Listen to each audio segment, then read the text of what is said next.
Welcome to our channel. Hi friends, সবাই কেমন আছো? আজ আমি তোমাদের সয়াবিন পটল আলু কারি দেখাবো। প্রথমেই নিয়ে নিয়েছি সব সবজিগুলো। দেখো, সয়াবিনটা নুন দিয়ে ভিজিয়ে রেখেছি। এই দেখো, আলু কেটে রেখেছি। এবার আমি খোলা চাপিয়ে দিচ্ছি। প্রথমেই দিয়ে দিচ্ছি সরিষার তেল। তেলটা আমার গরম হোক। দেখো, সাইডে আমি কুকারে আলুগুলো সেদ্ধ হতে দিয়ে দিচ্ছি। নুন দিয়ে সেদ্ধ করছি।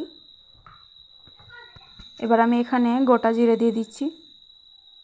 খুবই সুন্দর ফ্লেভারটা আসে, খেতে অনেক মজা হয়। যখন খাবারের মাঝখানে দু একটা গোটা জিরে পাওয়া যায় তখন অনেক সুন্দর লাগে। এবার আমার কেটে ধুয়ে রাখা পেঁয়াজগুলোকে দিয়ে দিচ্ছি।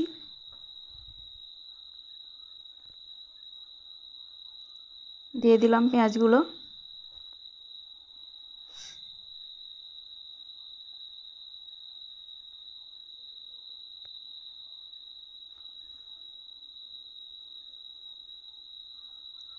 এবার আমি এখানে একে একে সব মশলা দিয়ে দেব।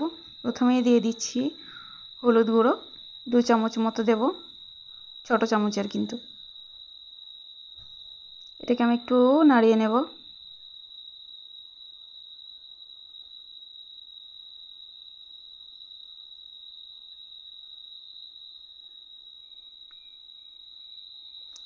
এবার আমি এখানে লঙ্কা গুঁড়ো দিয়ে দিলাম। কাশ্মীরি লাল মির্চ দিলাম কিন্তু আমি এখানে অল্প পরিমাণে, কারণ আমি কেটে কাঁচা লঙ্কা দিয়ে দেবো, সেই জন্য আমি অল্প পরিমাণেই দিলাম এখানে।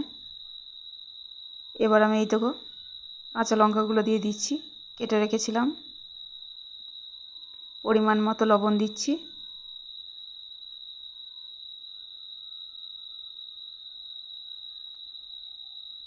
এবার একটু সবজি মশলা দিয়ে দিচ্ছি, 1 চামচ মতোই, আর অল্প পরিমাণে গরম মশলা দিলাম। এই দেখো, পটল কেটে রাখাগুলো দিয়ে দিচ্ছি এর মধ্যেই।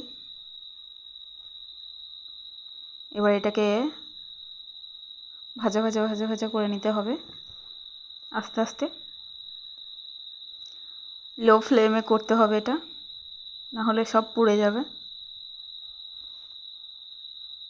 10 থেকে 20 মিনিট লো ফ্লেমে ভেজে নেব। তার আগে আর একটু তেল দিয়ে দিই, তেলটা আমার অনেক কম হয়ে গেছে।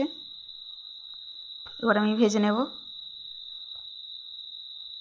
ভালো মতো করে ভেজে নিয়েছি।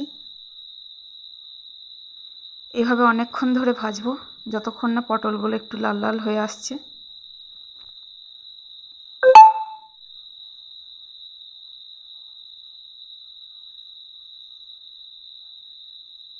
এবার আমি তুলে নিচ্ছি, আমার ভাজা হয়ে গেছে।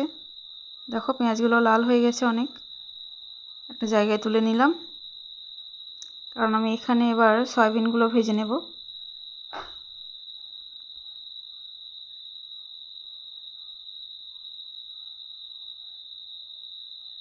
তুলে নিয়েছি।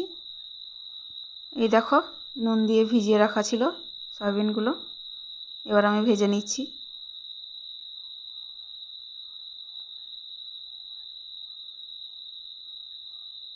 এই রান্নাটা সবাই বাসায় করে দেখবে, এত টেস্টি হয় খেতে, অনেকই মজা হয়। সবাই নিজের নিজের ঘরে বানিয়ে দেখতে পারো। এবার আমি তেল দিয়ে দিলাম একটু, সয়াবিনগুলোকে ভালো করে ভেজে নেওয়ার জন্য। এইভাবে আমি আস্তে আস্তে লো ফ্লেমে সয়াবিনগুলোকেও লাল লাল করে ভেজে নেব। এই দেখো, আমার ভাজা হয়ে গেছে। এবার আমি ওই যে মশলাগুলো তুলে রেখেছিলাম, পটল পেঁয়াজ, সেগুলোকে দিয়ে দিচ্ছি আবার। এর সঙ্গে নাড়িয়ে নেব ভালো করে।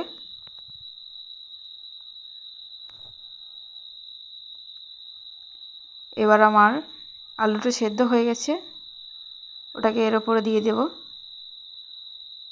নুন দিয়ে সেদ্ধ করে রেখেছি, এটাকে দিয়ে দিচ্ছি। সব আলুগুলো দিয়ে আমি একে একে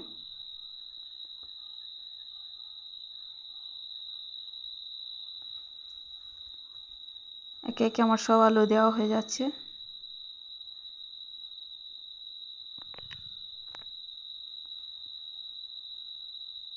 এবার এটাকে আমি ভালো করে নাড়িয়ে নেব, ভালো করে ভেজে নেব দিয়ে একটু।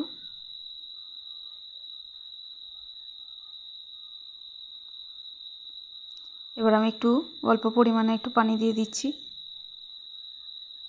দিয়েছি। এটাকে একটু ভালো করে আরেকবার নেড়ে নিই, তাহলে মশলাগুলো সব একে অপরের গায়ে লেগে যাবে। এই রান্নাটা এত টেস্টি হয়, সবাই করতে পারে। দেখো প্লেটিং করে দিয়েছি। ভালো লাগলে লাইক কমেন্ট শেয়ার করো, আর যারা নতুন আছো তারা সাবস্ক্রাইব করে দিও। Thank you so much.